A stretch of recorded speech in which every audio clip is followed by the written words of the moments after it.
Hello, this class is going to be all about personal care and just some toxin-free information. So I'm going to start out with an excerpt from an article that I found way back from 2007, and it's on Environmental Working Group. That's ewg.org. Their website has a ton of information.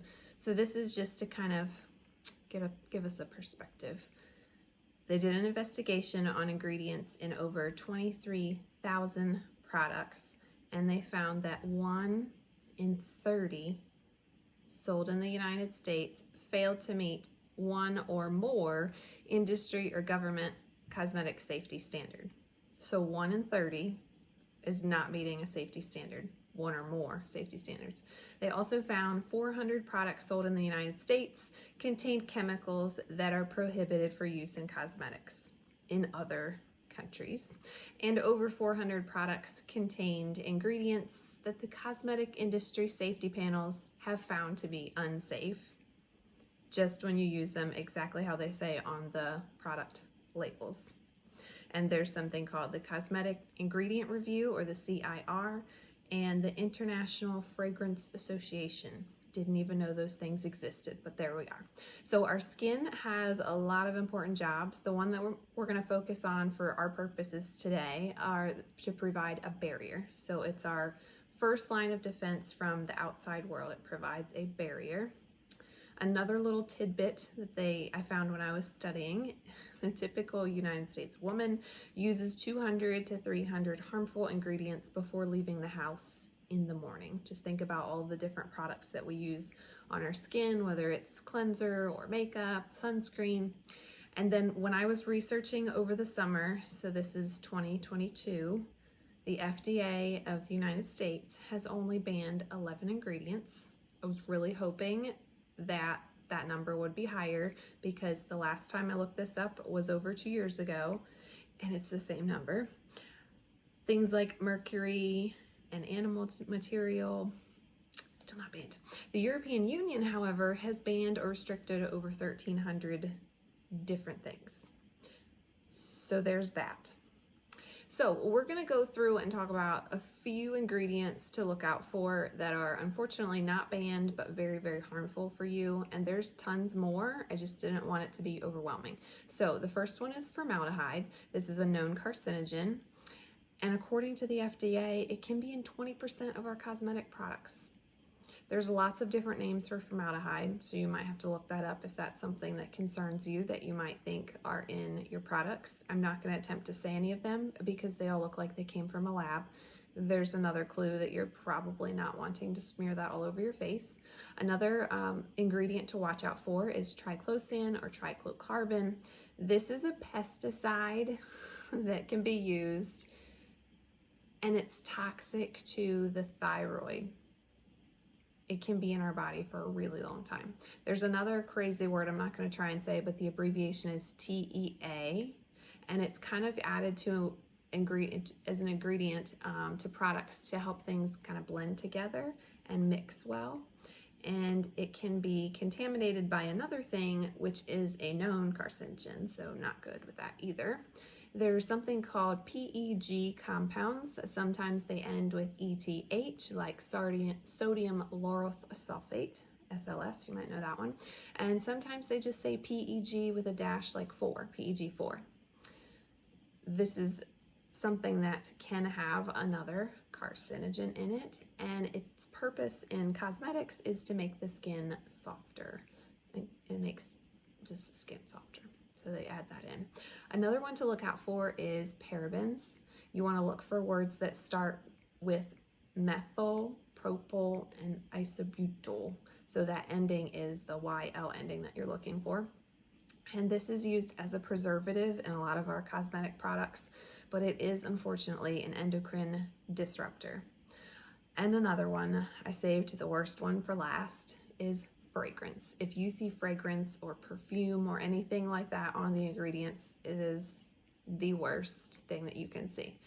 There are potentially 3,000 different chemicals that could be used under this one name of fragrance. There's no requirement for the company to spell out all the chemicals. They can just put that word fragrance, and it's kind of like a loophole for them The FDA is treating it like their trade secret scent. So when you buy lavender lotion, it says fragrance, and you have no idea what chemicals they used to create that lavender scent, because I guarantee you they didn't use the lavender plant.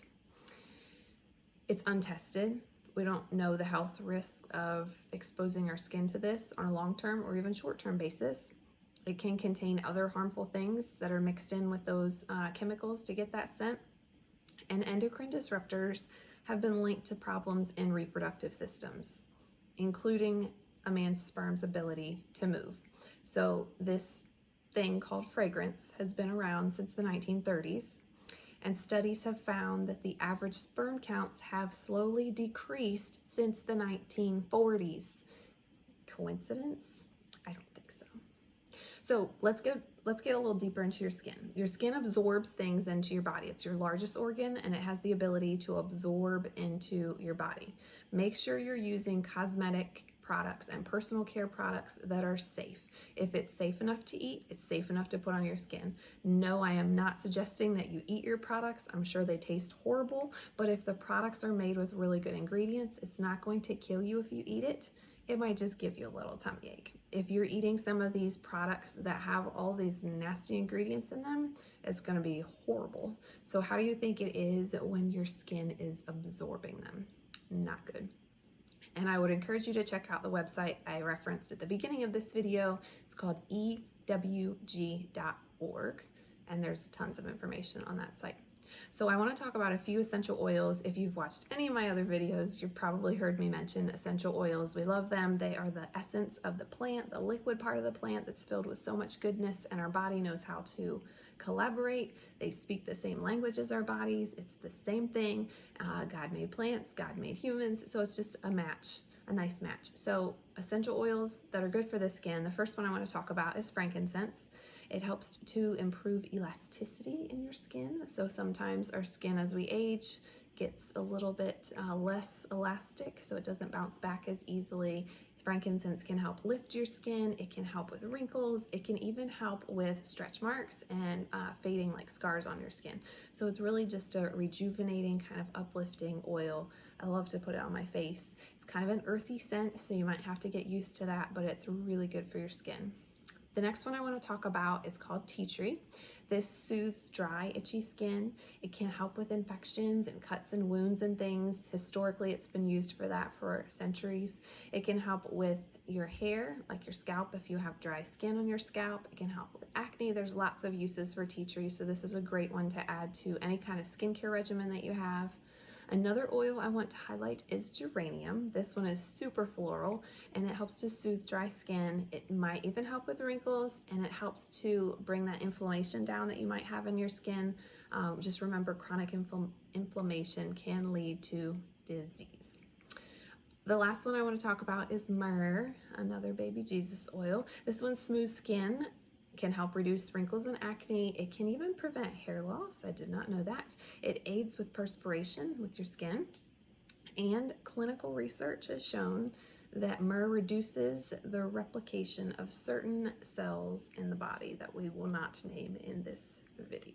So those are great to add to a skincare regimen, to include in any of your DIY products. I love to make a face serum where I just get jojoba oil and add some of these oils in, and I put that on at night. It's a thicker kind of oil, so I wouldn't recommend doing that for the morning, but I like to put it on at night. You can also use essential oils in other personal care products like body wash and lotion, and skincare products like your cleanser that you might use, toothpaste, all kinds of personal care products. These essential oils can go in and just help aid the body even more so. So when you're using products that have toxic ingredients, you're stressing out your hormones, you're disrupting your immune system. If you're swapping that out for something that has essential oils in it instead of those fake synthetic fragrances, your body knows what to do with that, and it can actually be beneficial. So there's lots of different uses for the same oil, and your body knows what it is, so it'll just send it where it needs to go. If you'd like to know my specific company that I love and we have used for almost 9 years now with essential oils and all kinds of other personal care products, just drop in the comments more info and I can send you some info. And I just want to close with this verse. It's from Psalm 139, verse 14. It says, I praise you because I am fearfully and wonderfully made. Your works are wonderful. I know that full well. I hope that this class gave you some value. I would love to know your thoughts, and if you have any questions, drop them in the comments.